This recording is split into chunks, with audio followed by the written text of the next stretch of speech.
Salut mes petits bichons! Hello tout le monde. Donc bienvenue sur Feel and Flow, notre nouveau podcast psy et coach, je dirais même psychochologie. Psychologue, j'aime bien ce mot. Pour ceux qui verront cette vidéo sur ma chaîne, déjà je vous dis coucou et je vous invite sur ce nouveau format qui va être en compagnie de ma super copine. Elle est super douée, elle est super compétente, elle est plus fraîche que la salade de mon frigo. Je vous présente Priscilla Muscat. Elle a mis la chemise rouge. Elle a mis la petite chemise en satin, elle a fait le repassage, elle a fait le décolleté psatek. S'il vous plaît. Ah là Merci. là là là. C'est bien moi, c'est Priscilla. Je suis très contente d'être là. Et première vidéo comme ça pour moi. Alors, je suis un peu flippée, mais je suis super contente de tester ça. Attends. Avec toi, d'ailleurs. Mais ça me touche. Alors pour information, Priscilla et moi, on se connaît depuis le lycée. On a toutes les... Et ouais. Et oui, et on a toutes les deux pris des chemins dans le domaine du développement personnel et de l'accompagnement personnalisé. Et un jour, Priscilla a eu une idée incroyable. Elle est venue vers moi en me disant « Mais hey, dis-moi donc, ça serait intéressant si on faisait un format, si on faisait quelque chose toutes les deux, si on avait une petite idée de podcast comme ça ou de live où on pourrait justement combiner un peu comme les Power Rangers comme ça, combiner nos compétences. » Et du coup, on a eu l'idée de Feel and Flow. Alors, Feel and Flow, ça va être votre rendez-vous psychologie et développement personnel où on va parler d'un petit peu tout. Je te laisse énoncer les sujets et je te laisse énoncer les domaines, Priscilla. Alors, pour commencer, je pense que le relationnel sentimental, et pas que, familial aussi, et le travail peuvent être des thématiques qu'on va aborder. Les sujets aussi qui nous touchent tous sur la charge mentale, la procrastination, la gestion du temps, et pourquoi pas les projets de vie, les valeurs, tout ça. Voilà, c'est un projet cool. Exactement, mais on va également parler de mon sujet de prédilection que vous connaissez tous, c'est l'amour, la séduction, le péchotage. Tous ces trucs-là, c'est ma partie préférée comme d'habitude. Et donc, on va évoquer tous ces sujets et donc on va faire des lives régulièrement et si possible de plus en plus réguliers. Donc, sur notre chaîne Twitch, dont vous allez avoir pour les gens qui sont sur YouTube le lien en barre d'infos. Et pour les autres, vous pourrez retrouver toutes les informations et vous pourrez contacter Priscilla pour le travail. Et si vous avez envie de collaborer avec elle ou si vous avez envie d'en savoir un petit peu plus, toutes les informations seront en barre d'informations. Donc, tous les réseaux sociaux et les possibilités, le site internet et les possibilités de contact de Priscilla. Alors, quel va être le sujet du jour, ma chère ? Eh bien, aujourd'hui, j'aimerais qu'on commence par la dépendance affective. Tin, tin, tin. Ça, c'est un sujet, je trouve, qui touche pas mal de personnes et que je retrouve souvent en suivi. Donc, ça ne touche pas que les femmes, il y a aussi des hommes. Ok, justement, toi qui es sur le terrain depuis plusieurs années et qui est psychologue, est-ce que tu penses que... On va revenir un peu plus tard sur les raisons des dépendances affectives, mais c'est quelque chose dont on entend beaucoup parler, c'est même un petit terme valise que tu vas retrouver dans tous les bons magazines féminins en vente ou sur le web. Et est-ce que tu penses que c'est, entre guillemets, un mal du siècle ? Et est-ce que tu penses qu'il y a des facteurs sociétaux, en fait, à la dépendance affective, toi ? Alors, en fait, c'est une question de dosage, bien sûr. C'est une recherche, on va dire, de l'approbation de l'autre, mais sauf qu'en fait, l'attention, elle va vraiment être... l'attention, les émotions, les pensées vont être tournées vers l'extérieur, vers l'autre. Donc, c'est pas que l'être aimé, hein. Il peut y avoir une dépendance affective amicale et autre. Donc, et c'est chercher l'approbation pour se sentir complet, dans le bien-être, dans l'équilibre. Donc en fait, c'est un puissant feu, quoi. Donc ce que tu es en train de dire, c'est que les gens en situation de dépendance affective vont chercher des approbations un peu partout. Ça veut dire qu'ils ne vont pas juste... Parce que j'avais toujours en tête que la dépendance affective, c'était effectivement le fait de ne jamais se sentir complet quand on était seul, mais que du coup, on avait tendance à transposer tous nos besoins et à mettre tous nos besoins sur les épaules de son conjoint. Mais est-ce qu'on peut être en dépendance affective et chercher l'approbation de plusieurs personnes à la fois ? Ou est-ce qu'on recherche une approbation globale, en fait ? Ou c'est l'approbation de une ou plusieurs personnes très spécifiques ? Dis-toi que selon chaque cas, c'est un peu comme une table de mixage. Ça peut être l'approbation dans le côté pro.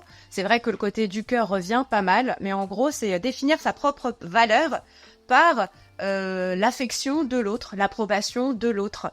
Okay. Donc voilà, donc c'est l'estime de soi, c'est pas soi-même On la définit pas par soi-même, mais on attend que l'autre puisse nous définir notre propre valeur. D'accord. Et donc, ce que tu es en train de me dire, c'est que les gens en situation de dépendance affective vont avoir tendance, dans tous les cas, à utiliser également des stratégies comme étalage de vie sur les réseaux sociaux ou ce genre de choses. Genre, ce que tu es en train de m'expliquer là, si j'ai bien compris, c'est que tous les phénomènes que l'on peut voir aujourd'hui sur les réseaux sociaux, que moi j'attribuais jusqu'ici à, on va dire, un manque de véritable attention de la part des gens, parce que nous sommes dans un monde extrêmement individualiste où effectivement il y a de moins en moins de tissu social, en fait, de moins en moins de support système.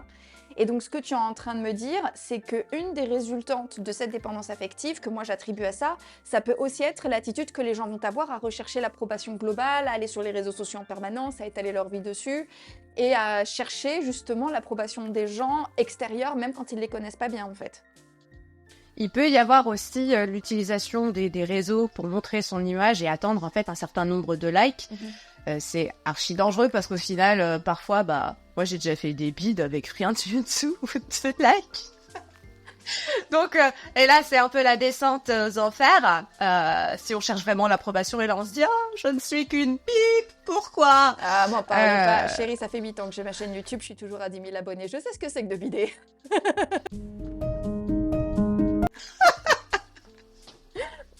Oui. Et lorsqu'on s'émancipe de ça, on a tout gagné. On va commencer vraiment par, si tu devais définir la dépendance affective vraiment, pour que notre audience puisse vraiment comprendre ce que c'est et potentiellement l'identifier. Comment est-ce que tu résumerais la dépendance affective en 3 phrases, par exemple? Alors, 3 lignes. Euh, on va dire c'est un ensemble de comportements, de pensées, d'émotions qui vont être tournés vers l'extérieur, c'est-à-dire qu'il va y avoir un besoin profond de chercher chez l'autre l'approbation, l'affection, la validation pour se sentir complète et avoir une estime correcte de soi. D'accord. Du coup, est-ce que tu pourrais me donner des signes que Et l oui, mais plusieurs parce que du coup, je me dis: «Tout le monde cherche un peu l'approbation sur les réseaux sociaux et tout le monde est déçu quand il bide sur les réseaux sociaux», donc ça fait pas de toi quelqu'un qui a de la dépendance affective, mais comment trop est-ce que bien. tu donne-moi des signes clairs et plutôt conjoints, des faisceaux de preuves que les gens peuvent être en dépendance affective? Alors, je vais t'en citer plusieurs. Mmh. Certains vont pouvoir se reconnaître, d'autres moins. Et c'est une question aussi de pondération. Ok. OK. Donc, il va y avoir une difficulté à être seul. Le vide, OK. le silence. Parfois, une jalousie excessive. Vis-à-vis de quoi? Parce Parfois. que la jalousie, c'est quelque chose de tu veux dire se sentir menacé à chaque fois que quelqu'un parce que la jalousie, ça peut avoir plusieurs motifs, mais là, tu parles de quel type de jalousie? Et C'est, targeté vers qui, en fait? c'est le type de jalousie où il y a un affolement, une panique, la peur que l'autre trouve quelqu'un d'autre de mieux que soi. Et en fait, de perdre la relation. On a ça. Mais pareil, ça, je veux dire, OK, excessif, d'accord, comme tu le dis, c'est une question de pondération, mais en réalité, ça, c'est pareil, c'est pas profondément malsain d'avoir peur que son conjoint nous quitte ou ce n'est pas non plus malsain de voir son conjoint se rapprocher de quelqu'un et de comprendre que cette personne que notre conjoint peut avoir des rapprochements vis-à-vis de quelqu'un et anticiper le fait que ces rapprochements puissent être pas anodins. Ça fait pas de toi quelqu'un de dépendant affectif, ça fait peut-être juste de toi quelqu'un de clairvoyant et qui connaît les goûts de ton mec en gros. Je comprends ce que tu dis et tu as raison. C'est une question de fréquence et d'intensité. D'accord. Lorsque on va dire, tous les jours, toute la journée, t'es en panique et t'es là, t'es où, tu fais quoi, t'es avec qui, pourquoi, tu vois, tu envahis l'espace en même temps de l'autre, Mhm. ça perturbe ta sérénité. Au final, tu te crées des scénarios. Mhm. Et je peux comprendre qu'on puisse se créer des scénarios, hein. On est assez conditionné sur la peur. Mais voilà, c'est lorsque ça prend beaucoup de place. Ok. Donc d'accord, donc c'est vraiment plutôt une question d'incidence sur ta vie et de la place que ça prend sur ta vie en fait. Ça veut dire que si la plus grosse partie de ton énergie est tournée vers l'approbation des autres et être en compétition avec d'autres personnes qui peuvent nous voler l'attention des gens dont on veut l'attention pour combler son propre vide, Ouais. c'est plutôt... Waouh, ok. Donc, j'ai un problème de dépendance affective, je pense. C'est pas fini, parce qu'il y a d'autres signes. Alors, il peut y avoir parfois une telle peur de perdre la relation qu'on va accepter des comportements inappropriés. Et ça, j'ai souvent vu. Ah, raconte. C'est les uns. Quelle a été la pire chose ou donne-moi des exemples soit très communs, soit un petit peu extrêmes de gens où tu as vu des gens un peu tout tolérés par dépendance affective. Bah, la violence physique, Ah, déjà. Violence morale, les insultes, comportement, l'humiliation. Euh, oui, d'être dans une sorte d'ambivalence. Je veux plus de toi, et le lendemain, non, mais en fait, c'est parce que j'étais pas bien. Et en fait, c'est chaud, froid, chaud, froid. est-ce que du coup, tu as un exemple très frappant, un des exemples que tu as eu les plus frappants dans ton cabinet, de situations justement où la personne était en situation justement de dépendance affective et soit qui t'avait très très marqué, soit qui était très très typique ou un peu des deux? Honnêtement, je suis marquée tous les jours.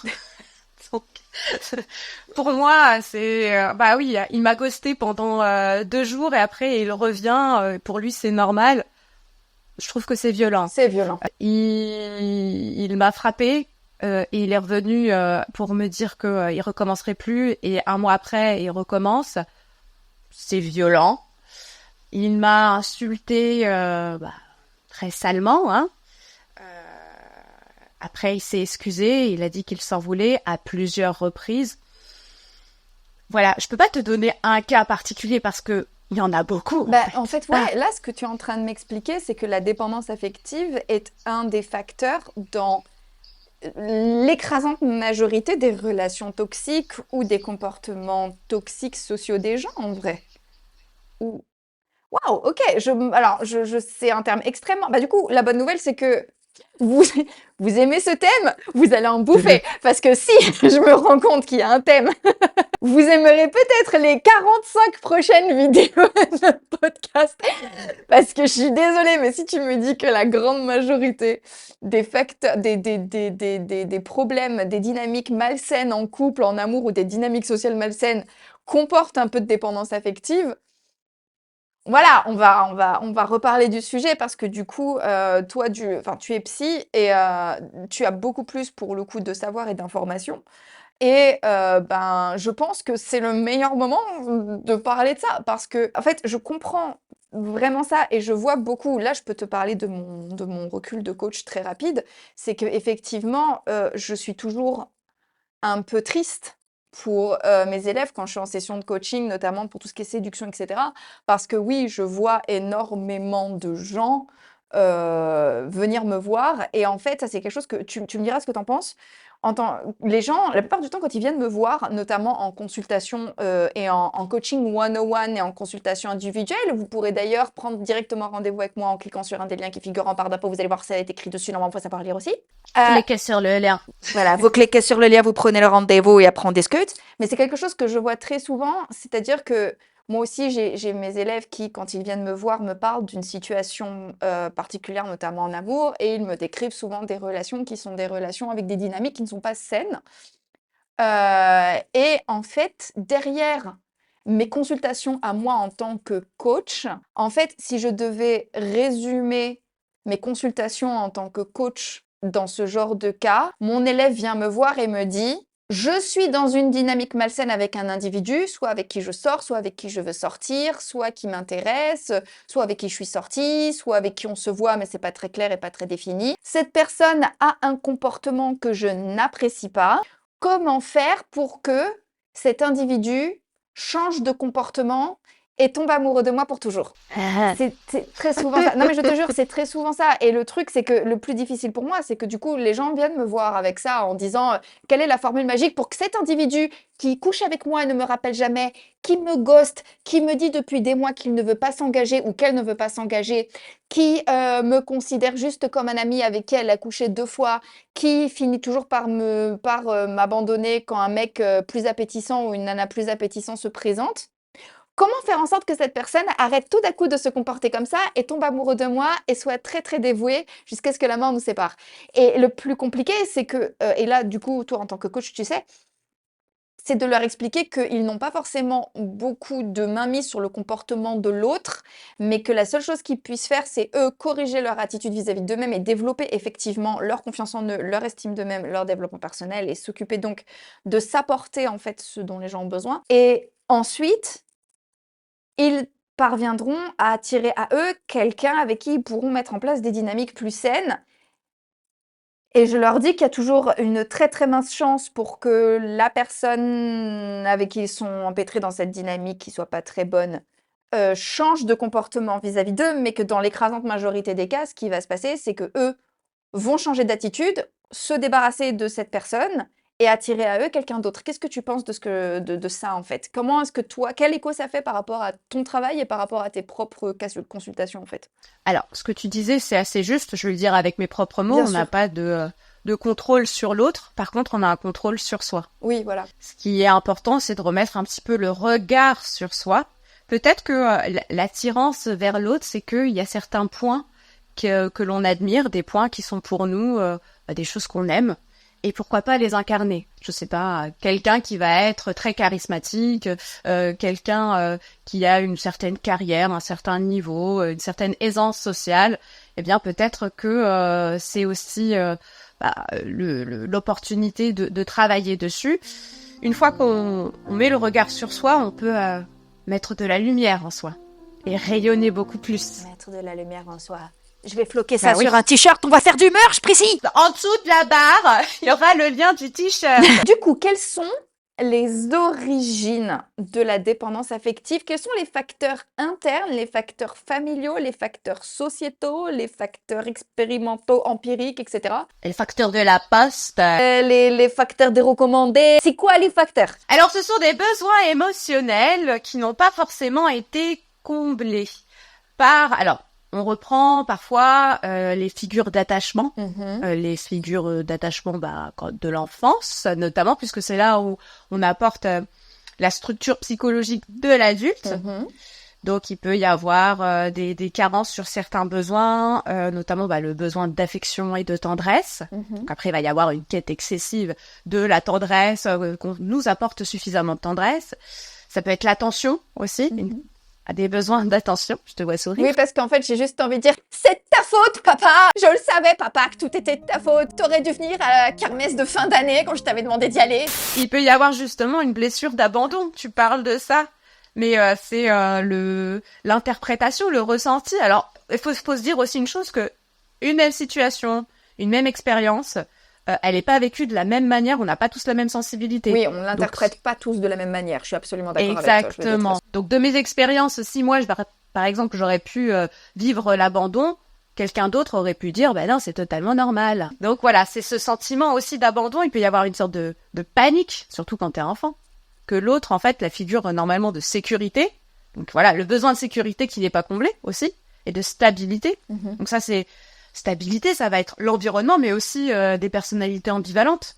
C'est-à-dire, est-ce que tu as des exemples plus précis là-dessus? Oui, ça va être les parents imprévisibles, tu vois, qui peuvent basculer d'un mood à l'autre, d'une émotion à l'autre, et péter des câbles. Parfois, ça peut être des gens, enfin des parents qui vivent certaines dépressions, ou qui sont, Mais est-ce que du coup, tu penses que ça vient plutôt du fait qu'on a appris que nos parents étaient pas stables et qu'on pouvait pas compter sur eux? Ou alors, est-ce que tu penses que leur attitude fait qu'on a été obligé de porter notre attention sur... Parce que quand on est enfant, c'est très important et on est conditionné pour aimer nos parents et on est conditionné pour avoir besoin de nos parents. Et quand nos enfants quand nos parents, pardon, faillissent devant nous, c'est extrêmement déstabilisant pour un enfant de voir son parent faillir. Tu vois ce que je veux dire? Euh, C'est extrêmement flippant. Et est-ce que tu euh, penses que du coup, ça vient du fait que comme tes parents sont imprévisibles et notamment ils peuvent péter des câbles, etc., tu concentres quand t'es plus jeune énormément d'énergie pour pacifier ton parent et pour essayer de comprendre comment ton parent marche et pour essayer d'obtenir son apaisement et son approbation en étant ce qu'il veut. Et du coup, c'est devenu un comportement que tu as reproduit à l'âge adulte. Ou alors, c'est parce que comme tu as vu tes parents instables, bah, tu essayes en grandissant de rechercher en fait cette stabilité chez d'autres personnes oui. Comment enfin, d'après toi, ça vient d'où? C'est très les spécifique. deux, les deux éléments, enfin, ce que tu viens de citer, Mhm. c'est vrai dans les deux cas. D'accord. D'être l'enfant un peu infirmier, sauveur, médicament, c'est de pas avoir eu son rôle d'enfant, bah ça joue énormément. Et on revient sur le triangle tragique de Cartman, tu Oui, vois, avec d'être le sauveur, ouais, le bourreau et la victime, tout à fait. voilà. Donc là, bah, il peut y avoir de la dépendance. Mhm. Et ensuite, tu me disais que c'était par rapport Au à fait que comme tes parents étaient instables, ben, en grandissant, vu que tu n'avais jamais eu vraiment cette espèce de stabilité, cette espèce d'amour stable et inconditionnel dont on a besoin pour grandir, bah, du coup, tu te mettais à le chercher à l'âge adulte chez d'autres personnes, en fait. oui. Bah en fait, dis-toi que durant l'enfance, t'as ton sorte de réservoir affectif Mhm, qui va se créer. mhm, Et là, en fait, si des besoins ne sont pas comblés, encore une fois, c'est propre à chacun, mhm. il peut y avoir des fissures. Du coup, j'ai une question pour probablement tous les parents qui sont en train de nous écouter, qui aiment leurs enfants plus que tout et qui ont peur de créer une faille d'abandon chez leurs parents, ce qui est déjà le signe que vous êtes de bons parents si vous êtes en mesure d'écouter cette vidéo, d'être parent et de vous inquiéter pour l'effet que vous faites sur vos enfants. Quelles sont les choses à faire pour que son enfant grandisse avec justement cet amour sécure et cette sensation justement de stabilité émotionnelle et aussi d'amour inconditionnel. Comment est-ce qu'un enfant peut se sentir aimé inconditionnellement et soutenu inconditionnellement par ses parents? Honnêtement. Ouais. Alors, tu vas trouver des études, tu vas trouver des choses. Je suis moi-même parent. Oui. Et il n'y a pas de bon mode d'emploi pour être parent. En fait, on fait au mieux. Et oui, c'est le risque de créer des carences. Le mieux, c'est déjà de faire un travail sur soi. Pour pouvoir observer les comportements qui sont un peu dysfonctionnels et de voir comment on peut faire. Mais on fait au mieux. On fait vraiment au mieux. Intéressant, intéressant, ok. Bah, en fait, ça me rappelle une anecdote. Il y a quelques années, genre je devais avoir 22 ou 23 ans, j'avais un séminaire, quelque chose. Et je discutais justement avec une maman qui avait une jeune fille sa fille, elle avait 17 ans. Donc elle était à peine elle n'était pas beaucoup plus jeune que moi, mais j'étais à l'étape d'après, j'étais une jeune adulte et sa fille était une adolescente. Et j'avais une discussion comme ça avec une dame dans le séminaire et qui me disait, mais moi, ma plus grande peur, c'est qu'un jour, ma fille devienne adulte et que je l'ai endommagée ou tu vois genre je l'ai blessée de manière irréparable, genre j'ai laissé des cicatrices sur sa psyché et qu'un jour elle se tourne vers moi en me disant maman t'as merdé à fond, regarde je suis complètement cassée et je suis devenue une adulte dysfonctionnelle à cause de toi. Et moi je lui ai répondu à cette femme là, je lui avais dit à l'époque vous savez je suis jeune fille moi, enfin jeune femme moi aussi et j'ai des parents moi aussi et je lui disais de un, le simple fait que ça vous inquiète, vous faites déjà beaucoup. Le simple fait que ça fasse partie des choses que vous gardez en tête quand vous occupez de votre fille, ou quand vous interagissez avec elle, ou quand vous élevez votre fille, c'est déjà très bien. Et la deuxième chose que je lui avais dit, c'est que dans tous les cas, en tant qu'enfant, à partir du moment où tu as compris les efforts que ça représente d'être parent et que tu as compris les efforts que tes parents ont mis dans ton éducation et du fait qu'ils aient fait de leur mieux, ça apaise un peu potentiellement ton ressentiment. Je sais pas si l'enfant se rend forcément compte de parfois des comportements dysfonctionnels. Ça dépend de l'âge. Je sais que moi, mes enfants, bah, on essaye d'en parler, un maximum. Et ce que je peux dire, c'est un travail en fait. C'est un travail du quotidien.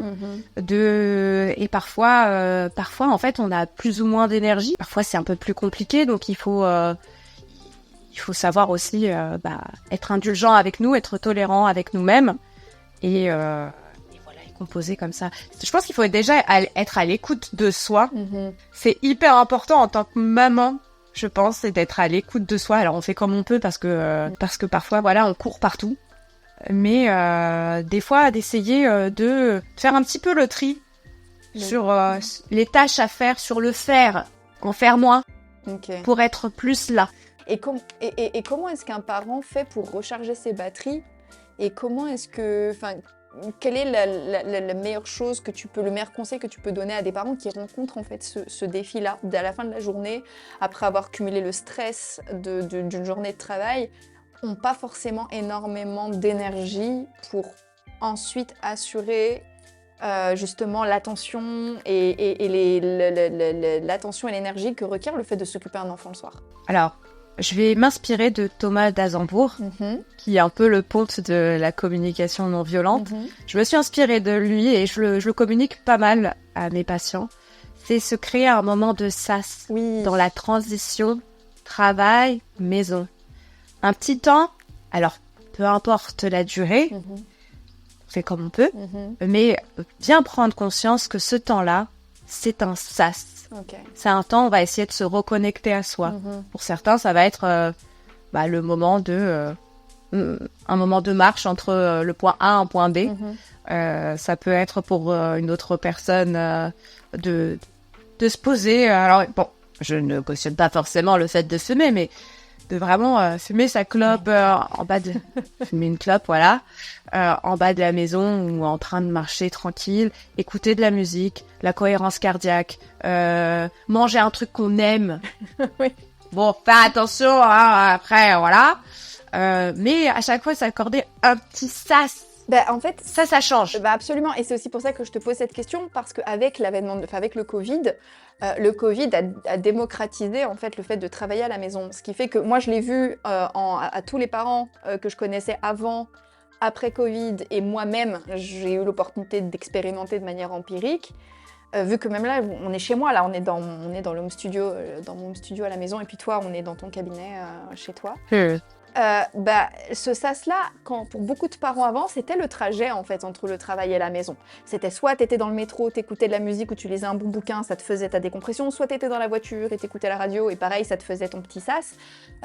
Mais du coup, comment est-ce que tu penses qu'il serait intéressant pour les gens qui nous écoutent et qui sont parents et qui ne veulent pas créer justement, enfin qui veulent garder une bonne connexion et créer un attachement sécure chez leurs enfants, est-ce que tu penses qu'un petit rituel justement peut aider? Genre dire écoute là ça va être les 15 minutes de maman ou les 15 minutes de papa, je vais m'enfermer dans ma chambre. Mais est-ce que tu penses qu'un petit rituel comme ça peut être une bonne chose pour les parents de dire écoute maman ou papa a besoin de 15 minutes, tu me laisses dans la chambre, je prends et puis après quand je sors je m'occupe et on passe la soirée tous les deux ou on reste ensemble après ou on fait le dîner ensemble ou ce genre de trucs? Alors, c'est possible, mais il faut juste se dire que lorsque l'on rentre à la maison, l'enfant est quand même assez enthousiaste. Il est content de voir l'adulte, son parent. Donc, c'est aussi créer une petite frustration. Bon, après, c'est pas mauvais de faire, de donner l'expérience de la petite frustration à l'enfant. Sinon, ça va être, avant de rentrer, vraiment se donner un petit sas, même que ce soit dans la voiture. Donc oui, rester 2 minutes dans la voiture, genre... Ouais, décompresser. C'est une excellente idée. Alors là, on a, entre guillemets, parlé du problème à la racine. Donc pour les parents qui sont en train d'élever leurs enfants et qui aimeraient que leurs enfants aient un style d'attachement sécure et donc qui justement ne développent pas de dépendance affective à l'âge adulte. Mais quand on est adulte, il faut malgré tout traiter sa dépendance affective. Et il faut malgré tout sortir de la dépendance affective. Donc là, ce que nous allons faire, c'est que nous allons vous donner quelques petits conseils si vous avez des problèmes de dépendance affective que vous estimez en dépendance affective. Comme tu le disais plus tôt, je vais revenir dessus du coup. La première question que je pose en fait à mes élèves quand j'identifie en fait un problème de dépendance affective vis-à-vis de quelqu'un où ils sont dans une dynamique où ils ont du mal à lâcher en fait à lâcher une relation, même si elle est malsaine et qu'elle leur apporte plus de mal que de bien, qu'elle est vraiment dysfonctionnelle, c'est de leur demander ce que cette personne représente en fait. Genre par exemple, quand un de mes élèves masculins vient et qu'il a un crush, ou ça c'est très féminin surtout, en tout cas moi ça a été mon cas beaucoup, quand je fixais sur des mecs, genre j'ai été Madame Fixette pendant... Même au lycée, je faisais des fixettes. Je sais pas si je t'en racontais à l'époque, mais même au lycée, je faisais des grosses fixettes. Un petit peu. Je faisais des fixettes sur des mecs au lycée. Mais Mais effectivement, la première question à se demander, c'est qu'est-ce que l'autre représentait? Et souvent, la personne sur qui on fixe représente soit un, un prix, soit ce qu'on aimerait être. Alors, ce que je veux dire par un prix, par exemple, c'est cette personne représente un challenge un petit peu. Ça, c'est très masculin en revanche. Représente un défi, du genre, si j'arrive à choper cette femme ou si j'arrive à obtenir de cette femme qu'elle tombe amoureuse de moi, ça voudra dire que dans la mesure où cette femme ne peut être intéressée que par des mecs géniaux ou que par des nanas géniales, eh bien, si j'arrive à l'intéresser, ça veut dire que je suis moi-même quelqu'un de assez génial pour avoir son approbation. Donc souvent, c'est possible dans les deux genres, mais c'est quelque chose que j'ai moi observé d'un côté et de l'autre. Donc pour les hommes qui sont souvent fixés sur une femme, c'est souvent qu'elle représente un challenge. Ça veut dire que gagner son approbation représente gagner quelque chose. Gagner un standing, gagner une preuve de quelque chose. Ça veut dire que son approbation, c'est surtout la preuve, une validation pour un trait de caractère qu'on voudrait s'approprier. Alors que j'ai constaté que chez les femmes, beaucoup de femmes en tout cas, la majorité des femmes veulent être leur crush. Et comme je te le dis, moi je l'ai vécu moi à titre personnel, mais je l'ai aussi vu chez beaucoup de filles. Quand je demande à une femme de me parler de sa fixette, la première question que je lui pose, c'est quelles sont les qualités que lui, il a, qu'elles soient physiques, mentales, émotionnelles, matérielles, financières, sociales, mathématiques, culinaires, je sais pas, c'est comme tu veux ça à la guise de l'imaginaire. Quelles sont les qualités que cette personne a qui te manquent dans ta vie et qui vont le plus te manquer si cette personne disparaît en fait? Et du coup, là, souvent, j'entends, et ça peut être n'importe quoi. J'avais fait un live il y a 2-3 semaines de ça, et la jeune femme qui était sur mon live, adorable d'ailleurs, a été très honnête et a dit il avait une super belle voiture aussi, elle va me manquer, tu vois. Mais c'est très vrai. Et moi, à titre personnel, quand je courais après des mecs, c'était surtout des mecs qui étaient socialement souvent bien intégrés. Donc, quand on était plus jeunes, toi et moi, à l'école, c'était les mecs les plus populaires du lycée, mais comme beaucoup de filles du coup. Et en grandissant, c'était souvent des gens qui avaient un certain succès professionnel qui leur avait apporté une certaine reconnaissance sur le plan social. Et c'est seulement quand j'ai compris ça et que j'ai essayé de me l'apporter moi-même que j'ai arrêté en fait de fixer sur ce genre d'homme. Je suis d'accord avec ce que tu dis. Mm-hmm. C'est vrai qu'il y a des choses qui vont nous inspirer. Alors, peu importe la relation, on apprend toujours. Ça ne veut pas dire qu'on vit bien les choses. Oui. Mais on apprend toujours. Parfois, on va choisir aussi des personnes qui vont justifier la manière dont on s'estime. Oh, tu veux dire que les gens qui vont nous renvoyer une image de nous qui est cohérente avec l'image que nous, on a de nous? Oui, et parfois, elle est pas forcément très positive. Oui, quelqu'un qui te traite de la manière dont tu estimes mériter être traité, tout simplement, en fait. C'est ça. Et je pense que le critère frustration, l'inconfort, c'est quand même un critère qui est assez pertinent parce qu'il nous donne de l'information sur ce qu'on ne veut pas, par exemple des limites à poser, sur ce qu'on veut vivre, par exemple une liberté ou une certaine autonomie. Je pense que par ces ressentis qui sont pas toujours très confortables, lorsqu'on fait un travail d'introspection, on essaye de gagner en hauteur et d'avoir accès à plus d'informations, en fait d'observer ce qui se passe, d'observer ses ressentis, ses comportements, et là on a plus de pouvoir. C'est pas dit qu'on agisse tout de suite, parce qu'il faut un certain niveau d'énergie, et ça c'est tout un travail à côté à faire, mais voilà, ça nous donne un petit peu plus de contrôle, on devient un peu plus pilote. Intéressant. Et du coup, est-ce que toi tu aurais d'autres techniques? Parce que moi, la première à laquelle je pense, c'est celle que j'ai donnée. Ça veut dire s'apporter ce que l'on va chercher chez les autres désespérément. Donc c'est vraiment, par exemple, si ce qu'on cherche, c'est de l'approbation, essayer de se donner de l'approbation. Moi, le conseil que je donne dans ces cas-là, c'est de faire un point sur le décalage, en fait, entre ce qu'on pense devoir être et ce qu'on est, et essayer de réduire cette dissonance. On a tous une espèce d'idée de ce qu'on devrait être, d'accord? D'où on devrait en être dans la vie, de la vie qu'on devrait mener, des résultats qu'on devrait avoir obtenus. Et souvent, l'estime de soi est un peu aussi réduite quand il y a un décalage entre ça et ce qu'on est réellement. Et moi, le conseil que je donne toujours, c'est réduire ça. Soit en abaissant ses attentes vis-à-vis de soi-même, ce qui des fois est nécessaire, soit en essayant d'atteindre en fait et de s'apporter justement des raisons d'être fier de soi.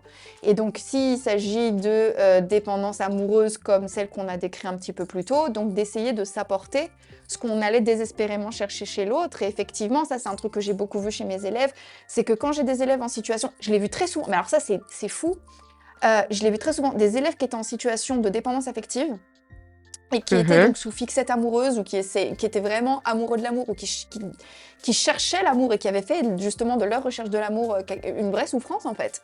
Le fait de ne pas être en couple était devenu une vraie souffrance.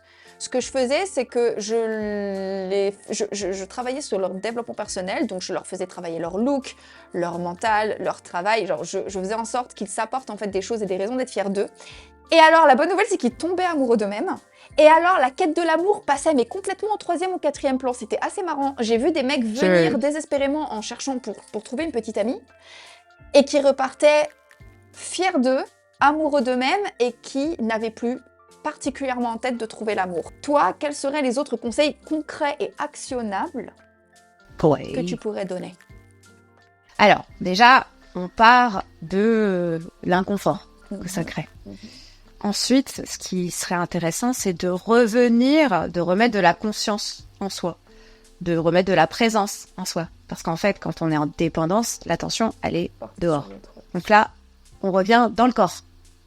Simplement dans le corps. Okay. Ça peut aller, on peut reprendre la pyramide de Maslow, des besoins primaires, à aller plus haut. Est-ce que je m'apporte ma sécurité? Est-ce que mon cercle relationnel est cohérent avec qui je suis vraiment?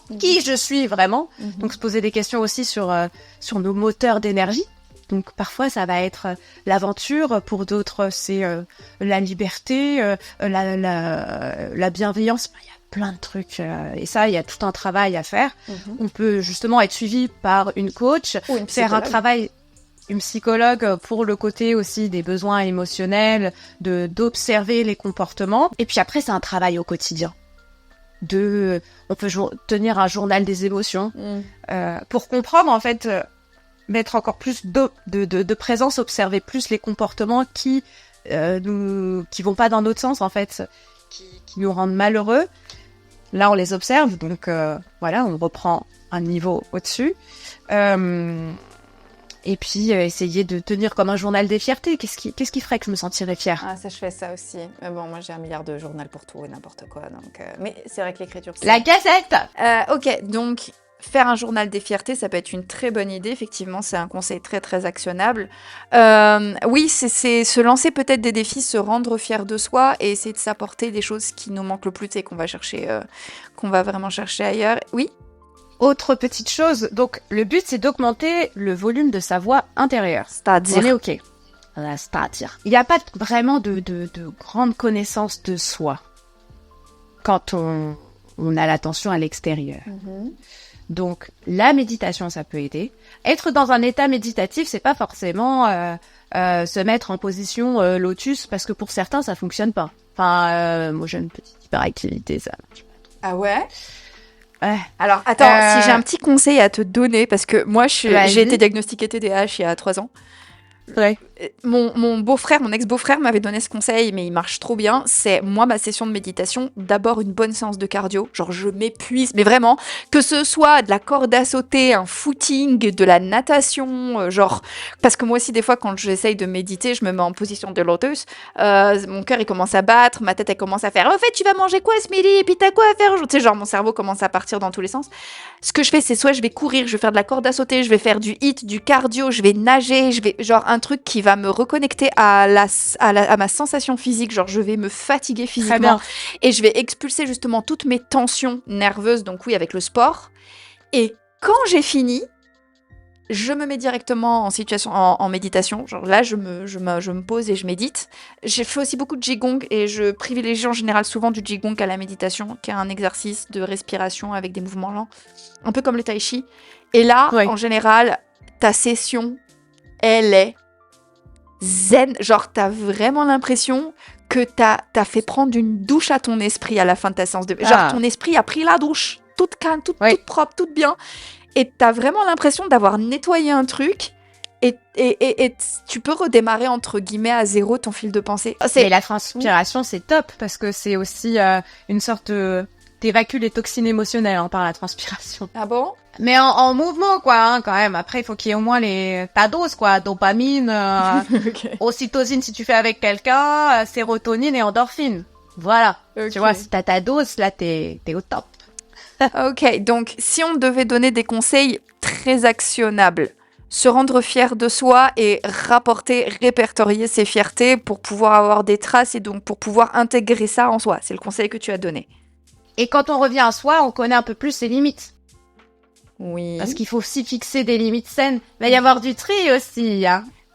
On va trier. Oui, hein. mais alors... Home détox. Alors, le tri, je suis absolument d'accord, notamment sur le plan relationnel. Quand quand on veut sortir de dépendance affective, il faut faire de la place dans sa vie pour pouvoir ensuite soit combler ses places avec ce que nous, on veut s'apporter, soit pour faire venir de nouvelles personnes dans sa vie.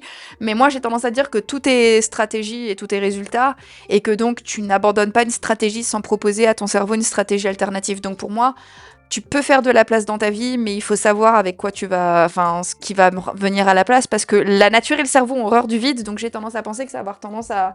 si tu n'as pas conscience de ça et que tu te débarrasses d'une personne toxique et que tu n'as pas été en mesure de faire une vraie autopsie de cette relation, bah tu vas juste attirer la même chose très vite, en fait. Voici ce que j'en pense.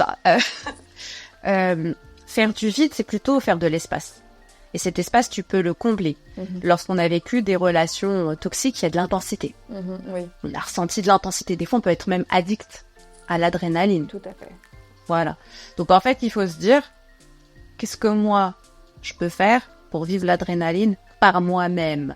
Quel challenge je peux mener? Bah va faire du bobsleigh, je sais pas, du parapente, Voilà.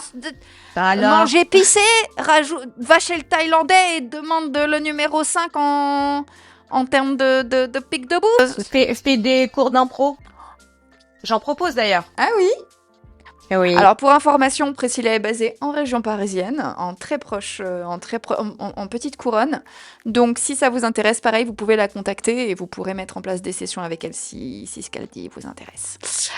Oui. Voilà, donc également, pareil, si vous êtes intéressé par des cours d'impro. Mais une dernière question, parce que là pour le coup, parce que je sais que sur le plan sociétal, on a un problème d'individualisme et de tissu social. Moi, mon avis sur la question, c'est que notre tissu social est en train de se déliter, ok? Et que des fois, ce qu'on ressent, ce n'est pas de la dépendance affective, c'est juste un besoin de conserver et de maintenir un tissu social. Quel est l'équilibre entre être indépendant sur le plan affectif, ou en tout cas avoir dépassé sa dépendance affective, avoir développé un certain contentement personnel qui fait qu'on n'a pas nécessairement demain besoin de se mettre en couple, et le fait d'être devenu extrêmement individualiste et donc, de fait, ne plus avoir l'énergie ni de ressentir le besoin de cultiver son tissu social. Il est où l'équilibre pour toi? Je pense qu'il faut revenir au corps. Je vais me prendre comme exemple.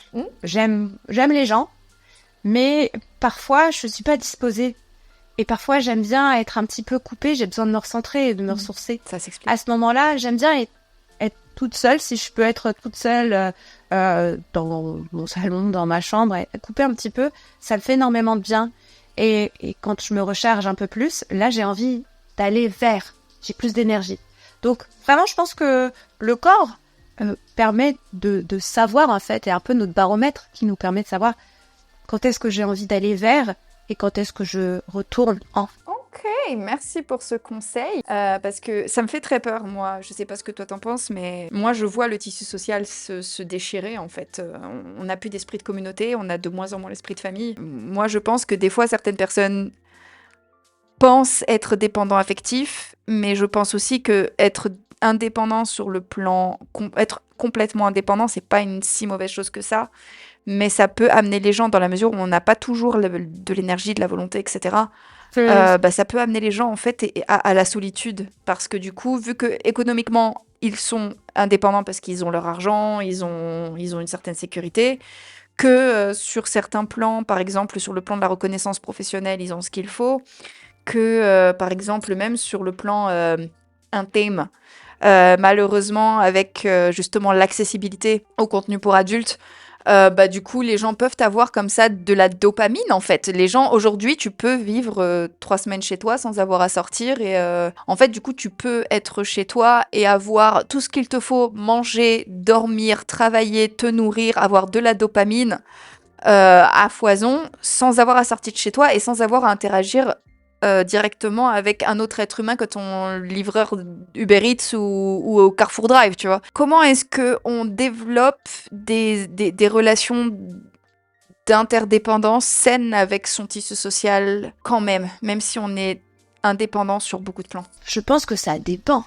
Il y a certaines personnes qui ont besoin de voir très très très peu de gens physiquement, Oui, je oui. parle, qui parlent pas mal sur les réseaux, qui geekent pas mal. Et quand on geek, parfois on parle à d'autres personnes. Je pense que c'est se poser la question quand on revient au corps, si parfois il y a des ressentis un peu de bad mood, le moral qui est pas au top. Peut-être se poser des questions et savoir ce qui nous ferait du bien. Si des êtres grégaires, qui me ferait du bien, qu'est-ce qui me ferait du bien? Et c'est là où, en fait, on tisse des relations plus saines, plus authentiques, plus équilibrées. Je pense que chaque relation a sa distance et sa proximité. On peut avoir, par exemple, certains vont appeler les personnes, c'est mon copain, ma copine, pote. Et celle-là, c'est ma best friend. Tu vois, ça, c'est le sang de la peine. C'est ma vie, et ça, c'est le sang. Et de pondérer, en fait, en fonction de ce qui nous fait du bien. Je sais que quand on est en démission, ça veut dire qu'on est vraiment à l'encontre de nos importants, en bad mood. Ce qui est bon, c'est de se recentrer. On revient vers nos pairs, vers les personnes qui nous font du bien. Et quand on se sent énergisé, on va vers l'autre nouveau même. Ok. Ah, et puis du coup, dernière question pour les gens dont j'ai parlé un petit peu plus tôt et qui aimeraient qui aimeraient changer une dynamique sans changer la personne avec qui ils sont. Genre, des gens qui aimeraient assainir leur relation. Moi, j'ai tendance à penser que ce qu'il faut faire, c'est changer son attitude et voir comment l'autre réagit à son changement d'attitude. C'est-à-dire que si par exemple tu es dans une relation avec une dynamique, je l'ai vécu ça dans ma dernière relation longue d'ailleurs, où c'était quelqu'un de bien, mon ex était une très belle personne, moi je pense pas être je pense pas être une raclure de fond de shot non plus, et du coup on était deux bonne personne, mais dans une dynamique qui n'était pas saine, ce qui a occasionné ma séparation. Comment est-ce que l'on fait et quand est-ce qu'on doit changer la dynamique de la relation et changer de personne et donc tout simplement cesser la relation? Moi j'ai tendance à penser qu'il faut d'abord corriger sa propre attitude et voir comment l'autre réagit à son attitude. C'est est-ce qu'il s'adapte et est-ce que du coup ça assainit naturellement la relation parce que l'autre, il tient malgré tout à toi. Et il tient à toi en tant qu'individu, donc il s'adapte à toi et il est même plutôt content et les choses vont mieux. Et si toi, tu te sens mieux et tu deviens une personne plus saine et équilibrée, mais que la personne avec qui tu entretiens cette relation ne le vit pas bien, c'est la preuve que cette personne-là, votre dynamique tenait en fait sur tes failles. Et du coup, cette personne-là, naturellement, spontanément, ça va clasher et cette personne va prendre ses distances avec toi, en fait, où la relation va s'arrêter d'elle-même parce que ce sera plus possible. Déjà, même si on vit en couple et qu'on voit la personne au quotidien, on a quand même des ressentis différents, des expériences de vie différentes. On est quand même deux individus à part entière avec des avancées différentes et puis et ce qui fait évoluer notre perception, notre vision du monde. On peut utiliser le critère, on va dire, frustration aussi pour savoir à quel moment je me sens pas très bien. Tu m'entends, tu me vois. Voilà. Tu me vois, tu me vois plus. Tu me vois plus, tu me vois plus. Tu me vois plus. Qu'est-ce qu'on disait? Oh oui, dans le couple, chaque personne, les deux, c'est deux individus différents qui ont des ressentis, qui ont une éducation, qui ont une sensibilité différente. Il y a des choses aussi, ils se ressemblent aussi, mais ils sont aussi différents. Donc parfois, on va évoluer différemment et avoir une vision du monde qui va évoluer par rapport à l'autre. Donc dans ce cas-là, on n'est plus sur la même fréquence. Soit on l'accepte, soit on essaie d'améliorer ça. Pour améliorer ça, c'est identifier déjà les signes des choses qui ne conviennent pas, où on est un peu en dissonance avec l'autre, on n'est plus dans la communion avec l'autre. De là, on identifie et on en discute avec l'autre et on voit qu'est-ce qu'on peut faire, quel effort on peut faire l'un vers l'autre. Il faut qu'il y ait une rencontre. Et là, si c'est pas possible... Désolée, je souris comme une idiote parce que j'ai 1 milliard de blagues dégueulasses et salaces qui me viennent en tête quand tu me parles de communion, de rencontre. Moi, j'ai envie de dire, faut communionner les gens, ok? Communionner, bordel. Mais oui! On se fait un petit plat sympa, un petit Uber Eats, on met des bougies, on communionne les gens, ok? Ah oui. Non, mais c'est vrai que le quotidien, par contre, il peut endormir le couple. C'est terrible. S'il vous plaît. Il faut se prévoir sur le planning des moments de connexion réelle. Oui, il faut connexionner les gens. Connexionner, mince. Voilà, on met de la lingerie, on met de l'encens, je sais pas, moi, du Marvin Gaye. Ah, moi, c'est la bouffe. Viens, on va. Qu'est-ce qu'il y a de sympa? Bébé, ce soir, je te fais des raviolis maison. Qu'est-ce que t'en penses? Et ce qui aide après, on va passer sur un autre sujet, mais c'est... ça sera pour un autre podcast. Ouais, voilà, c'est sur un autre podcast, c'est se redécouvrir. Écoute, dans tous les cas, je pense qu'on a balayé tout le sujet. Justement, si on commence à parler de communionner, de thaïlandais et de... Tout à fait. Et de voilà, je pense que ça veut dire qu'on a plutôt bien fait le tour de notre sujet. À moins que, est-ce que tu as des choses à rajouter? Alors, je n'ai pas tout abordé. On a vraiment été dans la spontanéité. Bien sûr, il y a plein de choses. J'ai pas parlé du besoin de soutien, du besoin d'expression et d'être écouté. Ça, on pourra l'aborder dans d'autres thématiques. Je pense que c'est quelque chose qui revient forcément. Voilà. Donc il y a des petites choses. Je pense qu'on peut en faire plusieurs, des podcasts ou des vidéos à ce sujet-là. Sur la dépendance c'est assez affective, vaste, bien sûr. Bah oui. C'est hyper vaste. En tout cas, merci de nous avoir suivis. On n'a pas encore de petites phrases de fin pour ce podcast, ok? Au pire, dans les commentaires, vous trouvez un fil and flow, quelque chose qui rime avec flow, je sais pas, débrouillez-vous, c'est pas mon problème. On vous embrasse, Priscilla. Merci pour cette toute première. Je suis très contente d'échanger avec toi là-dessus. Et en plus, t'es trop jolie. On vous embrasse. Peut-être que t'as un mot de la fin? Eh bien, écoutez, qu'est-ce que je peux vous dire? Eh bien, à la prochaine! Donnez-nous quelques épisodes, on va vous trouver un mot de la fin. Ouais.